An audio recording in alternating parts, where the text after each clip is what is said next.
ンク、緑、ピンク、緑っていう風に今まで結構重点的にやってきたテクニックを全く無視したパキッとカラフルなメイクにすることがポイントです。こんにちは、紅林遥です。普段はケラの読者モデルやバンド無重力クッキーのボーカルとして活動しています。この夏に流行るかもしれないピカピカネオンメイクを紹介したいと思います。それでは行ってみましょう。レッツスタート。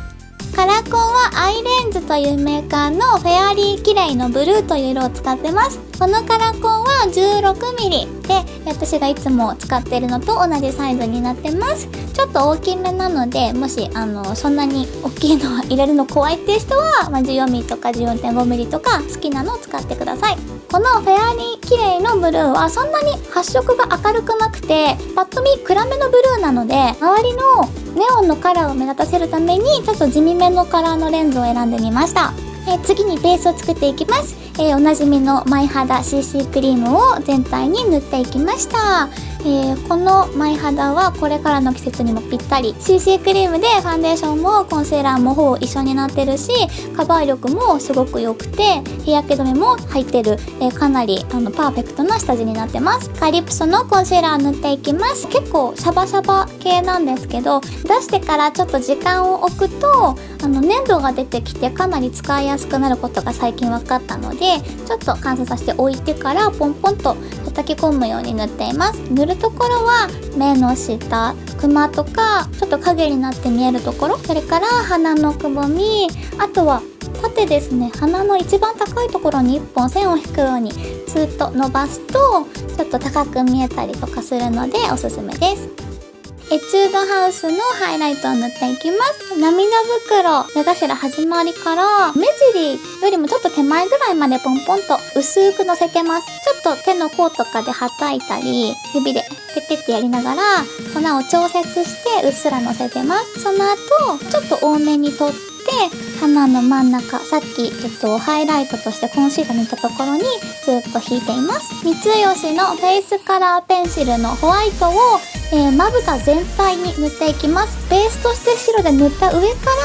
ら後で蛍光色のシャドウをのせていくので、多分シャドウが乗るであろうと想定したところを全部白く塗りたくっていきます。スターゲイザーのネオンカラーのレモンイエローという色を使って目頭を塗っていきました。かなり発色が良いので指に取って広い範囲のところはポンポンと指でのせたんですけれども、あと際のところ、白で最初に書いてあるところに沿って塗る際のところとかは細かいので、後から綿棒を使って整えていきました。まずは真ん中からポンポンと広い範囲指で塗っていき、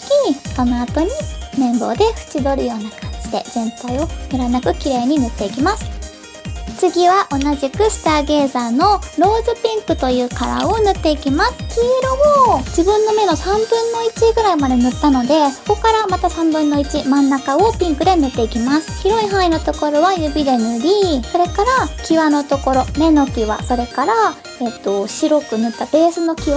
のところを全部綿棒で綺麗に囲っていきました。ピンクで上を塗り終わったら今度は下まぶたも塗っていきます。下は自分の目の真ん中を線を引いてるつもりで、ここから半分から目尻側を4分割します。そこにピンク、緑、ピンク、緑という風に配色をしていきたいと思っているので、まずピンクをのせ、ここからもう一マス分開けたつもりでまたピンクをのせていきます。後からこの隙間に緑を塗っていくので、同じぐらいの間隔ずつ開けて塗っていくといいと思います。ピンクが塗り終わったら下まぶたに同じくスターゲイザーのフォレストというカラーを塗っていきます。かなり発色の良い緑なので、ピンクの間に開けたスペース、そこに緑を塗っていきます。こちらもピンクと同じくかなり細かい部分になるので、綿棒を使って際もポンポンと叩くような感じで綺麗に塗っていきます。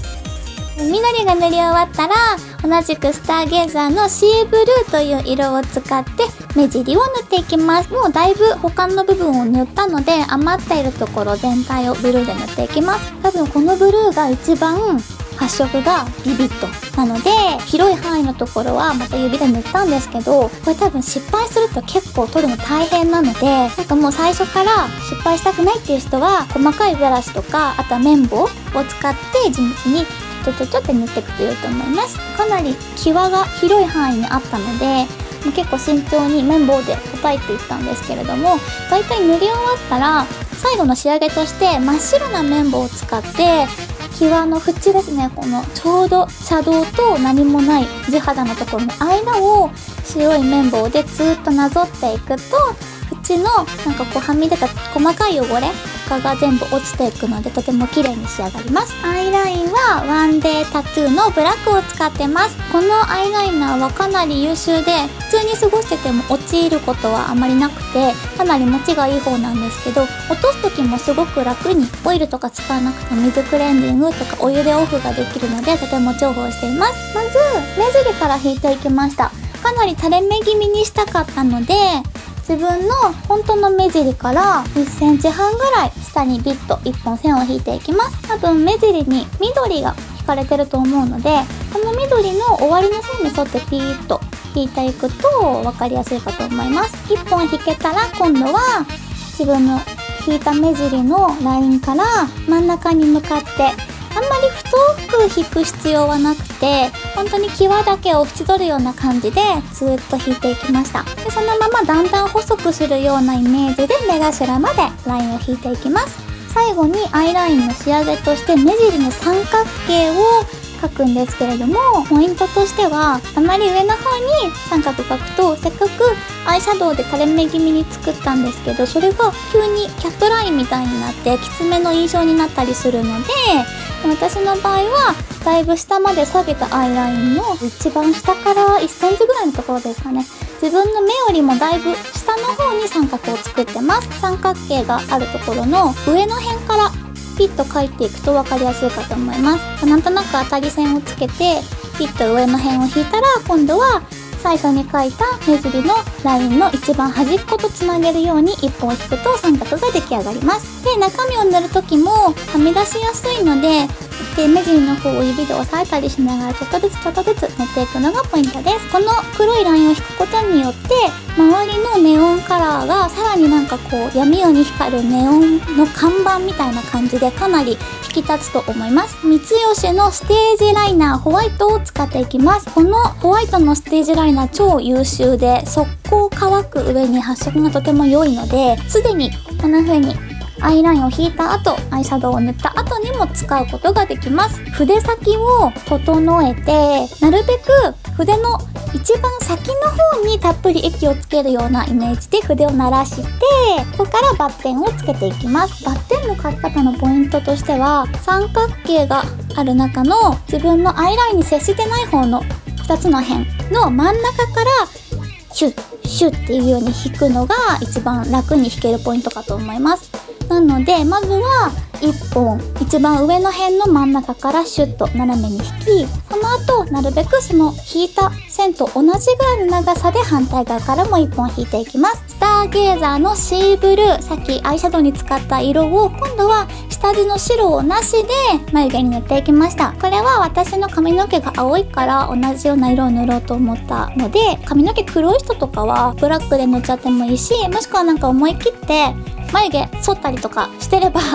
思い切って地肌にまた白塗って上から黄色とかピンクとかネオンカラーを引いても可愛いかなと思います。メディアのブラウンのアイブロウペンシルを使って眉毛の眉尻を描いていきます。長い眉っていうよりは短めの眉毛の方が宇宙人っぽくて可愛いかなと思ったので、短めに目尻をくっきり描いていきました。アイブロウペンシルなんか何色でもいいんですけど、グレーとかあとアッシュとか薄いブラウンとかなんかそういう色が派手髪にも馴染みやすくておすすめです。まずは目尻から1本ピッと真ん中に向かって線を引きます。あんまり目頭側は描くと眉毛濃すぎちゃうので、私の場合は半分ぐらいまでしか描かず、あとはグラデーションっぽくして馴染ませるっていうのがいつもの方法です。今回も1本目尻から線を引いたら、今度は目尻から斜めに内側に向かって下げるように線を引いていきます。その後は眉毛の上の縁を取るようにチュチュチュチュと細かく描いていき、真ん中をなじませてブラウンは終わりです。ブラウンで描いたら、その後はまたそこの間をなじませるためにスターゲーザーのシーブルー、最初に使った眉毛のベースの色をもう一回綿棒に取ってブラウンのアイブロウと最初に塗ったシーブルーの間をちょんちょんちょんと塗ってなじませていきました。ステージライナーの白をもう一度使ってダブルラインを描いていきます。この白を使うことによって、近くで見た時はあんまりインパクト的には変わらないんですけど、遠くから見た時にかなりくっきり、これ目だなって思わせることができるので、とてもおすすめです。描き方としては、最初に塗っていったシャドウと、あとは地肌の肌色のところの間を綺麗にアーチを描くように一本線でシューッと引いていくのがポイントです。この際に手が震えて、なんかもうガタガタになって、もうなんか線修正が効かなくなって、もう最初からやり直しみたいになることが本当に多いので、もう万が一これと同じメイクをやっていく場合は、まず机がない時、こうやって足組んで膝と肘をくっつけると本当に描きやすいです。自分の利き手、ライナー持ってる方の手と反対側の膝をこうやって合体させて、この肘と膝の間に重心を置き、鏡見ながらこうやって反対の手でこめかみを押さえてずーっと引いていくと、とても気持ちよく線が引けます。筆に取って塗るタイプなので、永遠にこう引いてるだけ描けるわけではないというのがこのステージライナーのちょっと難しいポイントなんですけれども、それをちょっと使って試して理解しつつ、いい感じの量を筆に取ってずーっと引いて、かすれてしまったらその上をきれいになぞればいいだけなので、また膝と肘をくっつけて丁寧に描いていってみてください。次にチークを塗っていきます。スターゲーザーのローズピンクを大胆にほっぺに塗っていきたいと思います。目指すところはオカメインコです。インコの顔を想像しながら、まずは自分の目の半分から外側くらいからポンと丸く乗せていきました。で、まん丸に小さめに乗せて、そこからちょっとずつ広げていくとうまくいくと思います。丸くやったら、今度は片側斜め45度上に向かってさーっと広げていきます。そうするとちょうど卵の形みたいになって、なんかただのポンっていうオカメインコみたいな感じから、なんか人間の形に進化してきたみたいな印象になります。キャンメイクの極太マスカラブラックを使っています。優秀でリピートしてるんですけど、非常に水に強くて汗でも落ちなくて、でも落とすときはクレンジング、ノンオイルでも大丈夫、お湯でもオフできるという、パーフェクトなマスカラになってます。上から塗っていきました。私も自まつげに今エクステがついてるので、そんなにたくさん塗らなかったんですけど、普通に2度塗り3度塗りとかしても全然伸びるので、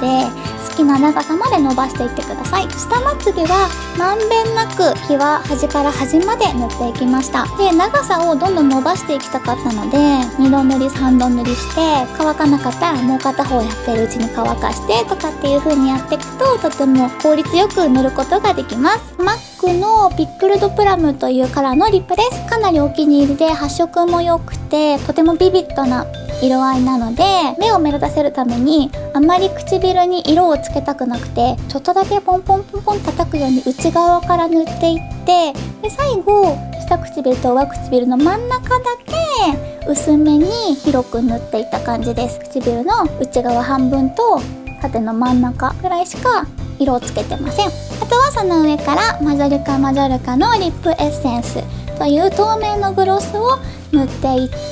ちょっとなじませて完成です。髪の毛はまずはツインテールの要領で半分に分けて高い位置で2つに結びます。結んだ髪を3つに分けてきつめに三つ編みをしていきました。この際ポイントとしては、ツインテールの段階でかなりキュッキュッときつめに結んでおくと、後からちょっと張りがある髪の毛ができるので、きつめに縛ってきつめに三つ編みして、そして毛先を5センチぐらい残して結びます。で、反対側も同じように結びました。すると最初のうちはかなりピンと横に張るような三つ編みになると思うので、それをほぐしつつ形を整えて羊の角のように丸く仕上げていきます。形が整ったら毛先のみアイロンで、結構ね、根元の方からくるりーんとやるとかなりメルヘンなカールが出来上がるので、このカールがもうほんとこうくるって渦を巻くようなイメージでキュッキュッキュッとまた整えて完成です完成じゃなかったです。このリボンを仕上げとして挟んでいきます。後ろがクリップになっているタイプなので、好きなところに刺すような感じでピッピッと刺していきました。これで本当に完成です。いかがでしたでしょうか？今回のネオンメイクのポイントは、とにかくいろんな色をたくさん使うことです。もう発色重視でピカピカとした色を使ってデカめ効果とか、今まで結構重点的にやってきたふんわり見せるみたいなテクニックを全く無視したパキッとカラフルなメイクにすることがポイントです。コーデのポイントはいつものカラフルな中にも今回はこんな風に差し色でネオンカラーを入れてみました。全部が全部ネオンカラーだとあんまりこのメイクが引き立たなくなってしまうので、ポイントでいつものカラフルコーデの中に差し色としてピカピカを取り入れています。他にもたくさんいろんな動画を出しています。ぜひぜひチェックしてくださいね。それではまたねー。パパパパパ